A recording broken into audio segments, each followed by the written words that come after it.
Hola, ¿qué tal? Soy Sergio Lavarrieta y hoy día vamos a presentarles el tema de blockchain que está tan de moda en el mundo y que es una tecnología que está para quedarse y que es importante que todas las personas que estudian negocio o que les interesa de alguna manera el futuro de las economías y de los negocios lo puedan entender.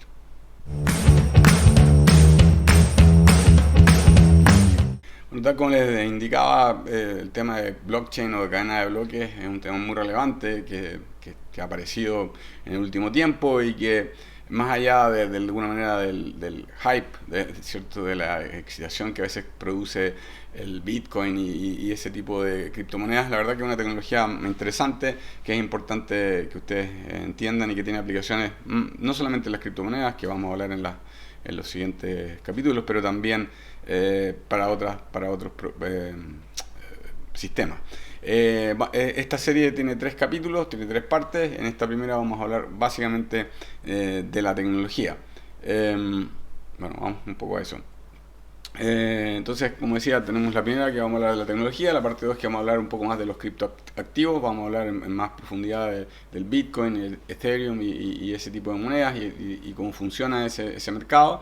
Y en la parte 3 vamos a hablar un poco más en general respecto de los impactos estratégicos que puede tener el blockchain para distintas industrias, que ya lo está teniendo, por cierto, y que es relevante que ustedes los consideren. Bueno, entonces vamos hoy día a hablar de blockchain, la tecnología. Como decía, blockchain no es igual a Bitcoin. Hay mucha gente que lo utiliza como sinónimos, pero la verdad que no es así. Blockchain es una tecnología que existe hace bastante más tiempo.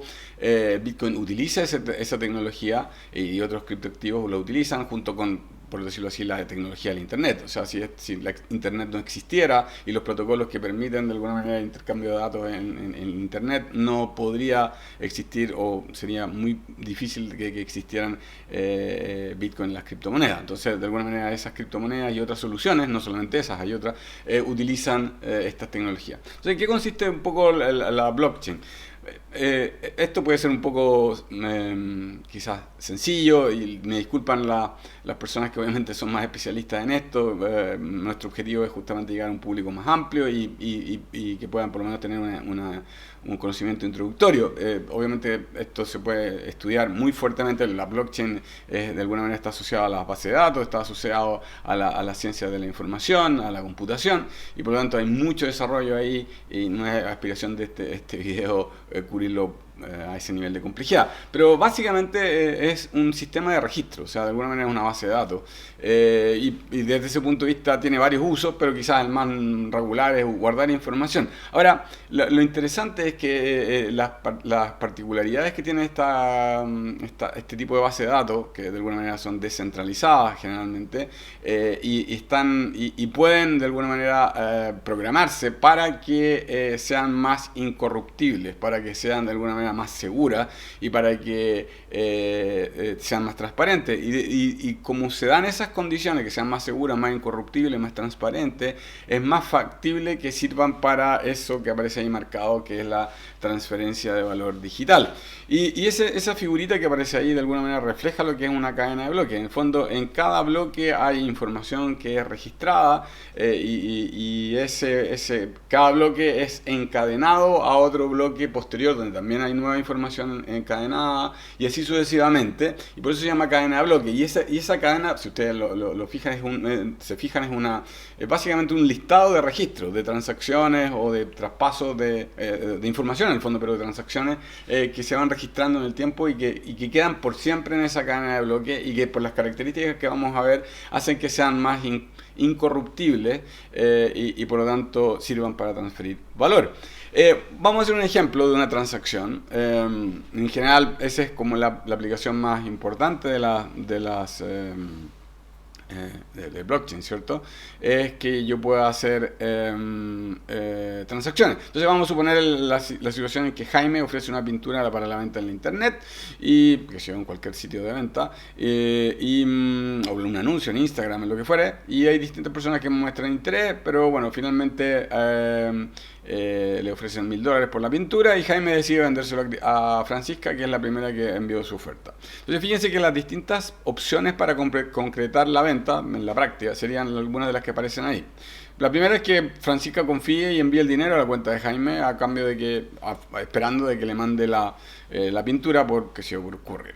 Ahí hay un riesgo para Francisca porque manda la plata y podría hacer que Jaime no lo enviara, ¿cierto? Por lo tanto hay un riesgo. Al revés, podría ser que Jaime confiara en Francisca y le enviara la pintura y Francisca apenas recibiera la pintura le enviara el dinero a Jaime. En este caso el riesgo más lo corre Jaime.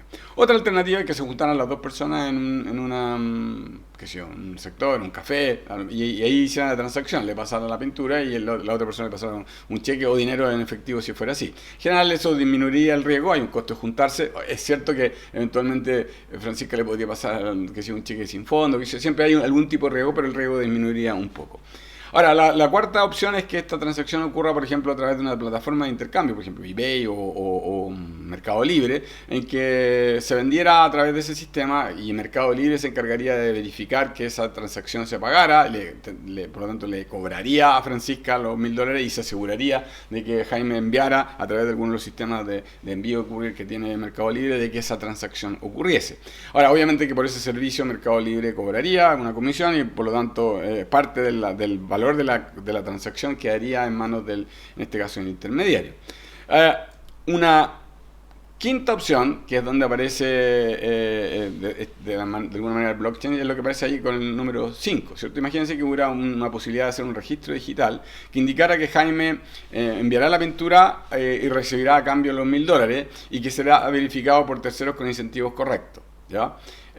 Por lo tanto, hay distintas maneras de que esto pudiese ocurrir, pero en la práctica supongamos que eso se pudiera hacer y que incluso, voy a suponer que Francisca pudiera depositar esos $1000 en internet, por decirlo así, y que solo se liberarían esos $1000 para Jaime una vez que Francisca recibiese la pintura.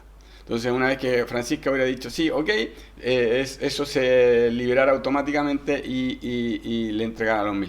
¿Ya? Imagínense que eso se pudiera hacer. Este sería un pequeño programita que lo único que requeriría es que Francisca dijera que sí. Ahora, lo interesante es que ese programita, esa transacción, ese registro, previo a que ocurra, ¿cierto? Tiene que estar verificado y tiene que estar grabado en ese registro, tiene que estar grabado en ese registro y alguien lo tiene que verificar de que efectivamente ese compromiso ocurrió entre Jaime y Francisca. Y eso es lo que queda grabado en la blockchain. Además, si es que uno podría grabar además esto que yo acabo de mencionar, que es como un pequeño programita que va a indicar que además esa plata le va a llegar a Jaime una vez que Francisca haya recibido. Bueno, eso es lo que normalmente se llama un contrato inteligente, que es una línea de programación muy simple que puede quedar grabada. Entonces fíjense que lo que puede quedar registrado, y es una de las cosas interesantes que tiene la blockchain, no es solamente en la transacción, o sea que Jaime le mandó a Francisca el cuadro y Francisca le mandó $1000, ¿cierto? No solamente eso, sino que además uno puede quedar grabado como información un pequeño programa que se autoejecuta, que se ejecuta automáticamente. Y ese es el gran poder que tienen, o uno de los grandes poderes que tiene la blockchain, y por eso se utilizan para aplicaciones y para cosas mucho más sofisticadas que solamente el registro de una transacción o del compromiso de una transacción entre uno y otra persona. Ahora, la gracia que tiene eso es que es menos costoso porque todo es digital, ¿cierto? Menos riesgo, es muy automatizado, queda permanente porque ese registro digital queda en todas las personas que tienen esa blockchain, puede ser accesado por cualquier persona que entre a la blockchain es completamente transparente, por lo tanto ese registro de bloques de todas esas transacciones va a quedar abierto para todo el mundo y por lo tanto si es que eventualmente Jaime o Francisca hicieran trampa, digamos, quedaría reflejado que ese compromiso estaba y que alguien está haciendo trampa y obviamente esa persona que sería eliminada de la red, por lo tanto tiene costo de reputación y otras cosas más si es que no cumpliera. Bueno, ahora vamos a ir un poco más en detalle. Ahora, ¿por qué se llaman bloques? Porque básicamente en vez de registrar solamente una transacción o un compromiso, digamos, ¿cierto? Un intercambio, normalmente esto está organizado de manera de capturar muchas transacciones que ocurren en un mismo periodo de tiempo cercano. Entonces, a veces son un par de minutos, otras veces son 10 minutos. Va a depender de la cadena de bloques. Cada uno tiene distintos tiempos, ¿cierto? Para agrupar las transacciones que están ocurriendo en paralelo. Imagínense en todos los computadores del mundo, ¿cierto? Que yo le mando una plata a, qué sé yo compro Bitcoin, o yo compro Ethereum, o yo compro, qué sé yo, una pieza de arte, como decía anteriormente, y a cambio pago con dólares, o pago con una tarjeta de crédito. Todas esas transacciones que están ocurriendo simultáneamente se registran en lo que se llama un bloque. Y aquí en este ejemplo sencillo que tengo ahí, estamos suponiendo una cadena de bloques X, no tiene ningún nombre, el bloque número 296, eso significa que previamente se han generado o registrado 295 bloques previos. Bueno, el bloque 296 contiene las 3 transacciones que ocurrieron en ese periodo de tiempo. Estamos suponiendo, para hacerlo sencillo, para que se vea, ¿cierto? Que el bloque de transacciones va a incluir 3 transacciones, que son, en este caso, además de que Jaime vende a Francisco la pintura X por $1000, hay dos transacciones más. Karina vende a Tamara un reloj Y por $100. Jorge vende una canción a Camila, una canción digital, ¿cierto? Un nuevo hit a Camila por $50, ¿ya? Y ese bloque, fíjense que tiene 2 elementos adicionales. Tiene un hash o un número identificador del bloque inmediatamente anterior, que me va a permitir encadenarme al bloque anterior. Y además involucra, que aparece en amarillito más claro, un hash o un número, ¿cierto? Que va a ser la solución a un puzzle criptográfico. De ahí viene la criptografía, o la relación con la criptografía. Criptografía es una ciencia, básicamente es una disciplina muy importante en ciencias de la computación, es matemática, ¿cierto? Y que tiene que ver justamente con todo lo que tiene que ver con claves, ¿cierto? Cómo yo puedo de alguna manera asegurarme de que no todo el mundo entre a alguna cosa, y solamente los que tengan una cierta habilidad o una cierta información puedan ser, y la protegen, ¿cierto? Pueden entrar, por ejemplo, a una cuenta, a la cuenta de su banco, a una cuenta de Google, o a cualquier cosa, o cualquier propiedad, digámoslo así, que ustedes tienen ese derecho y no otros lo tienen, ¿cierto? Para todas esas claves que ustedes utilizan regularmente en la vida diaria, ¿cierto? Sobre todo en los bancos, pero también, por ejemplo, en internet, en los mails, en distintos servicios. Bueno, la disciplina, la ciencia que está detrás de una es la criptografía. Entonces, normalmente uno puede convertir la información. Fíjense que toda esa información previa, ese bloquecito amarillo que aparece abajo, o sea, todo eso que está en naranjo, lo que está en negro, esas transacciones son información. Y basada en esa información, la criptografía puede desarrollar un puzzle, puede decir, ¿qué número de alguna manera calza con esta información que está acá? Y lo resuelve, ¿ya? Y para resolver ese puzzle, bueno, se requiere mucho poder computacional, y es más bien un proceso iterativo. Es decir, es como prueba y error. Tengo que probar miles de números que van a eventualmente llegar a solucionar ese puzzle, que es como la pieza que falta para que esa información previa, de alguna manera, de ese número que es este puzzle.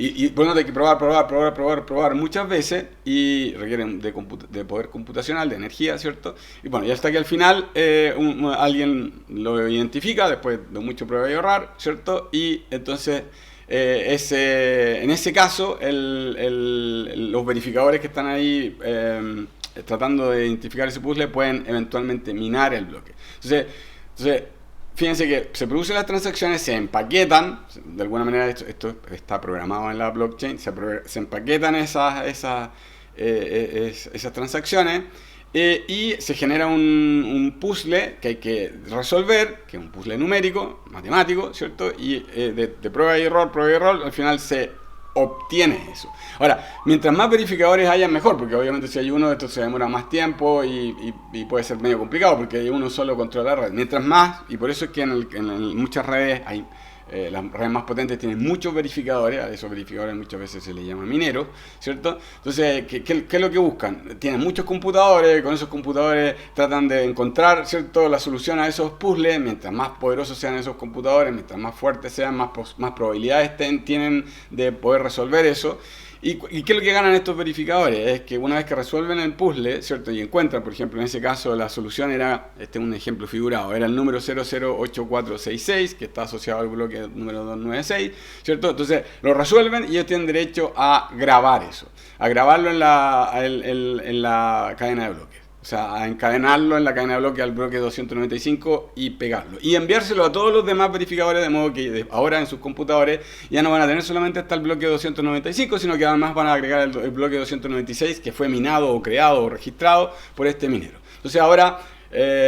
y por ese hecho de minar, por encontrar ese puzzle y poder registrar ese bloque tanto en el computador de ese minero como en el de enviárselo para que todos lo registren en el mundo, el protocolo, digamos, la propia blockchain tiene incorporado un protocolo que hace que esa empresa o persona que hizo que minó ese bloque, ¿cierto?, reciba un incentivo económico que está vinculado a la moneda o el token, como se llama, moneda, ¿cierto?, que está vinculado a esa cadena de bloques. Por ejemplo, si yo estoy trabajando en la cadena de bloques de blockchain, ese minero va a recibir una fracción de Bitcoin por minar ese bloque. Y ese es el incentivo, ¿cierto? Entonces tienen varios incentivos. Uno es el incentivo directo de eventualmente conseguir ese Bitcoin, ¿cierto? Y recibir esa plata. ¿Ves? Ese Bitcoin que después lo pueden vender en el mercado por, obviamente, dólares o por la moneda que ellos quieran. O pueden acumularlo en el tiempo y eventualmente aprovechar la subida que tienen esos valores.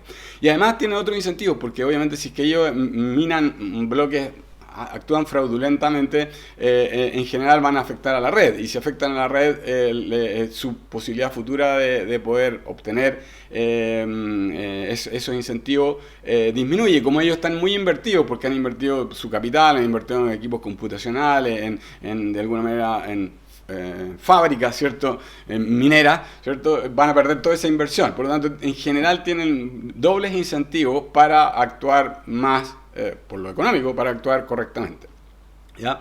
Entonces, bueno, una vez que se mina ese bloque, queda el bloque 296, e inmediatamente se ha agrupado todas las transacciones que han ocurrido mientras se estaba tratando de resolver el bloque 296, habían estado ocurriendo otras transacciones en paralelo, ¿cierto? Entonces esas transacciones son agrupadas en el bloque 297, y ese bloque 297 va a generar un nuevo puzzle, y ese nuevo puzzle va a tener que ser resuelto. Entonces, fíjense, ahí está de alguna manera graficada esa situación. Se acaba de minar ese bloque que está al medio, el bloque 296, se encontró esa solución, el 008466, y por lo tanto en proceso está el bloque 297, que parte, si ustedes se fijan, con el hash o el número de la solución del bloque anterior, ¿cierto? Y ahí aparecen las nuevas transacciones. Tere le vende un collar a Carlos, etcétera. Jorge le vende un poema y no sé qué. Y después viene Carla, le vende una moto Honda a Jay por $3.000. Entonces ahí sale un nuevo número de puzzle, que es el que tiene que ser identificado, y se repite el proceso nuevamente, ¿ya? Ahora, ¿cómo llegar a la verificación, ¿cierto? Eso normalmente, o sea, ¿cómo uno se gana el derecho a verificar un bloque de transacciones? Hay básicamente dos mecanismos de consenso, así se llaman, mecanismos de consenso de la red. O sea, cómo yo de alguna manera aseguro que esas transacciones o ese bloque de transacciones es correcto y se tiene que incorporar a la red. Sí, bueno, existen dos maneras básicamente de que el minero llegue a minar ese bloque, en este caso tenemos en proceso el bloque 297. Yo el que me expliqué recién es lo que se llama Proof of Work. Déjenme pasar a la siguiente. Ahí está. Proof of Work o prueba de trabajo. O sea, que se basa en la capacidad del minero de resolver un determinado trabajo o puzzle, ¿cierto? Entonces, para resolver ese puzzle yo tengo que trabajar, y para trabajar yo tengo que tener invertido mucho poder computacional para tratar de resolverlo primeramente comparado con otro. Obviamente que mientras más poder computacional tenga, voy a poder minar más, voy a poder verificar más. Ahora, hay algún grado de una distribución, porque obviamente mientras yo estoy trabajando en uno, voy a ocupar mi poder en eso, y probablemente no necesariamente va a ser tan fácil que me gane el siguiente, y así va a haber un proceso en que va a haber competencia entre los mineros para tratar de obtener el derecho a verificar. Y esa es la prueba de trabajo. Algunos de los problemas que tiene esta prueba de trabajo es que estos puzzles son a veces son muy complicados, ¿cierto? Y si son demasiado complicados, eso significa que hay que iterar mucho, y si hay que iterar mucho, no se hace tan costo efectivo, porque en el fondo hay que gastar mucho poder computacional, o hay que invertir mucho, o hay que gastar mucha energía, que el procesador esté funcionando mucho rato para lograr esto, y alguna gente lo critica justamente por eso. Eso enlentece la red, eso enlentece la verificación de las transacciones y hace más cara cada vez que se verifica una transacción. Entonces, esto que decíamos anteriormente, que era más barato hacerlo a través de la blockchain que en vez de hacerlo a través de, por ejemplo, Mercado Libre, si es que los costos de transacción empiezan a ser muy altos, Mercado Libre empieza nuevamente a tener ventaja respecto a esta cadena, ¿cierto? Entonces, esa ha sido una crítica que ha habido el Proof of Work, que hace que sea poco escalable la red porque es muy costoso verificar estas transacciones. Entonces, si bien en general se reconoce que es probablemente el mecanismo de consenso más seguro y por lo tanto por eso es privilegiado, hay otras redes, otras blockchain que han estado utilizando otro mecanismo de consenso que también ha sido digamos, discutido. Todo esto se discute todo esto en los congresos de Computer Science y específicos de criptografía. O sea, esto tiene un desarrollo académico impresionante, muy importante, matemático, muy importante. Entonces, otra alternativa es la prueba de participación o el Proof of Stake, que en vez de tener que resolver una prueba criptográfica como la que yo mencionaba, aquí el mecanismo de consenso está más asociado por cuánto yo tengo at stake, o sea, cuánto yo tengo invertido en esa red. Entonces, en vez de tener invertido en computadores que están procesando estos puzzles, por decirlo así, yo tengo que invertir en la propia red, tengo que tener plata invertida ahí. Entonces, ¿cuál sería el incentivo? Mientras más plata invertida yo tengo en una red, yo voy a tener más incentivo para cuidarla, para no cometer fraude, para tratar de hacerlo lo más correctamente posible, porque obviamente si yo perjudico la red, perjudico la inversión que yo tengo ahí, porque esa inversión que queda depositada, que está at stake, está depositada y justamente sirve para cubrir problemas que puedan surgir, por ejemplo, por fraude o por otras cosas que la red pudiera enfrentar. Entonces, hay varios protocolos, varias blockchains que actualmente están usando variaciones o variantes de la Proof of Stake, que tendría la ventaja o tiene la ventaja de utilizar menos poder computacional, ser más eficiente, ser más rápida y por lo tanto los costos de transacción son muy bajos. Por ejemplo, Solana, el mismo Ethereum está cambiando a Proof of Stake en el futuro, tendrían esa ventaja. Bueno, a propósito de fraude, que es una de las cosas, ¿por qué se dice que las blockchains son tan seguras? ¿Por qué es una ventaja tener esto de la blockchain? Entonces, fíjense que nosotros habíamos quedado en la situación en que ya se había minado el último bloque, que era el bloque 296, y se estaba empezando a minar el bloque 297. Pero supongamos que en paralelo alguien quiere quitarle el dinero de la transacción que hizo Francisca, que pagó los $1000 a Jaime para cambio de su pintura, y diga que Francisca le pagó los $1000, pero se los pagó a Pedro por una escultura que no sabe, que supongamos que es un fraude, alguien, ¿cierto?, que se quiere apropiar de los $1000 de Francisca y de paso también perjudicar a Jaime. Entonces, supongamos que esa persona quisiera verificar, probablemente con la ayuda de algún minero, ¿cierto?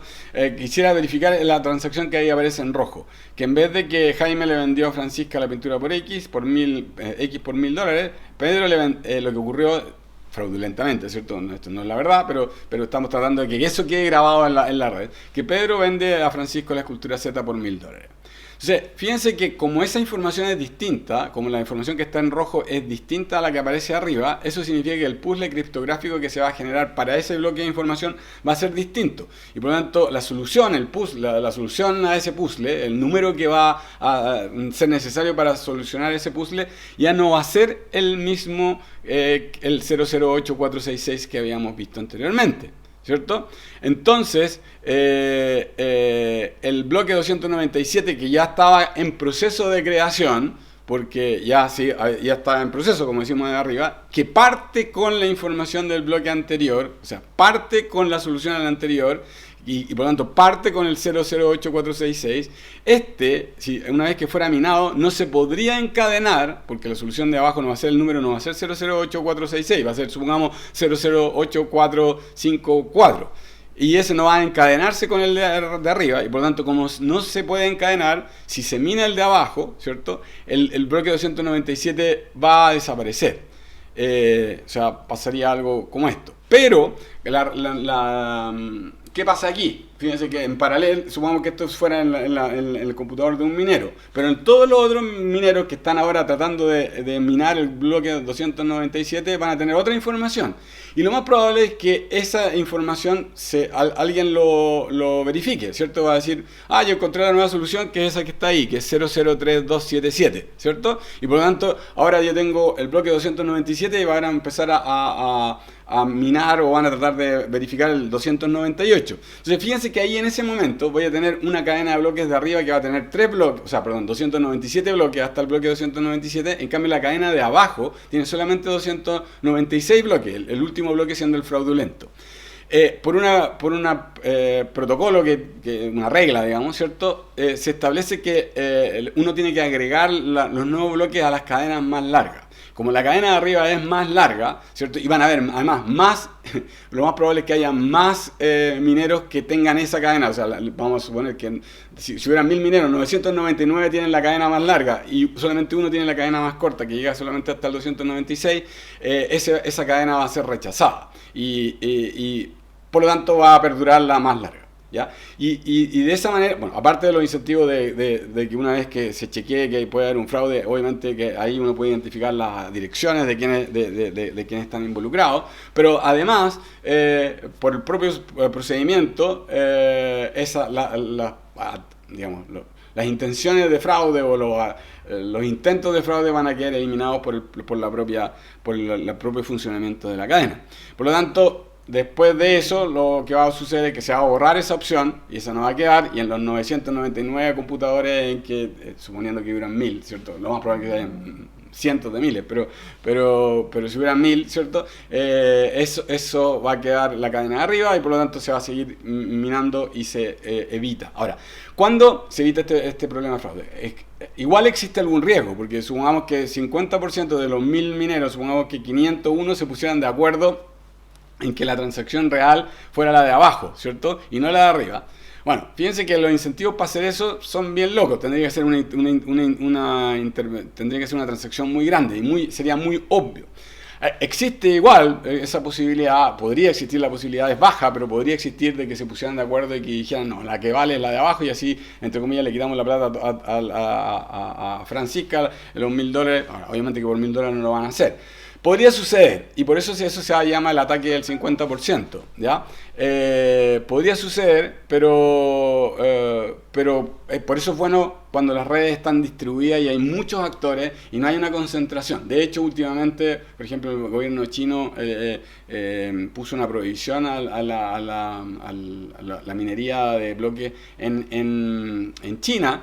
Y eso, en vez de ir en contra de la red, en un cierto sentido ayudó, porque en China había mucha concentración de minería en China y alguna gente tenía algunas dudas de que eso podía justamente irse aproximando a este riesgo del 50%. En cambio, lo que hizo eso es que gran parte de esa minería se diluyó o se repartió por muchas partes del mundo y mucho de eso incluso volvió al mundo occidental, donde obviamente hay más regulación por algunas de estas cosas, es menos opaco y por lo tanto de alguna manera se sugiere que la red está más fuerte por esa distribución o descentralización de la red.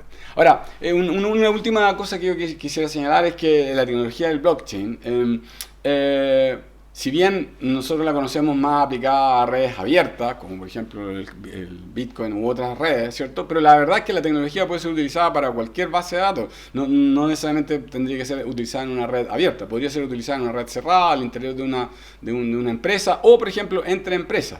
Por ejemplo, hay algunos bancos, algunos participantes del sistema bancario que ya tienen algunas redes utilizando blockchain para hacer transacciones y para hacer.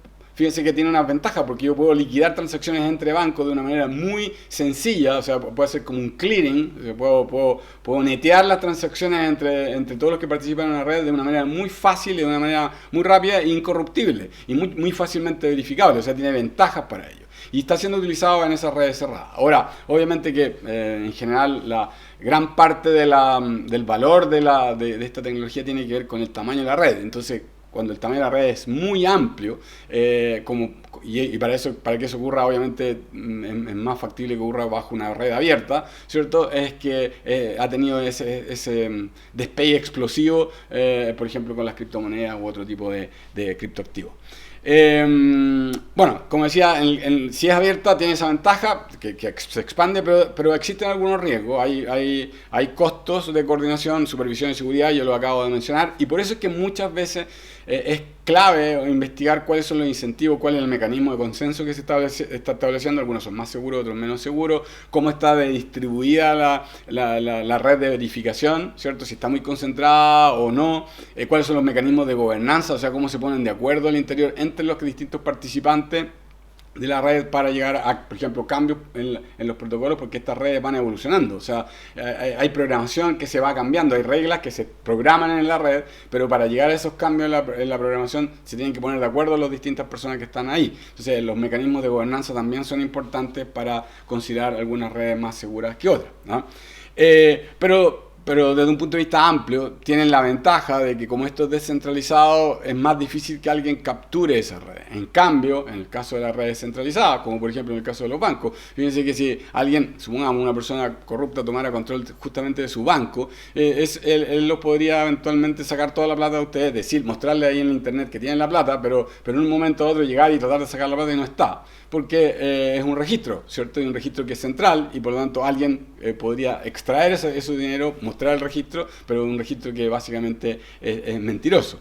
Entonces, igual en las redes centralizadas existen algunos de estos riesgos. La gracia de hacerlo descentralizadamente, como aparece aquí, es que, como digo, es transparente, queda registrado en muchos computadores, uno lo puede revisar, es auditable y es bastante, en ese sentido, tiene algunos visos de seguridad que son superiores. Bueno, en los próximos capítulos veremos un poco de la aplicación del blockchain a las criptomonedas y los criptoactivos y también cómo esta tecnología está disrumpiendo algunas industrias actualmente, como por ejemplo la industria financiera.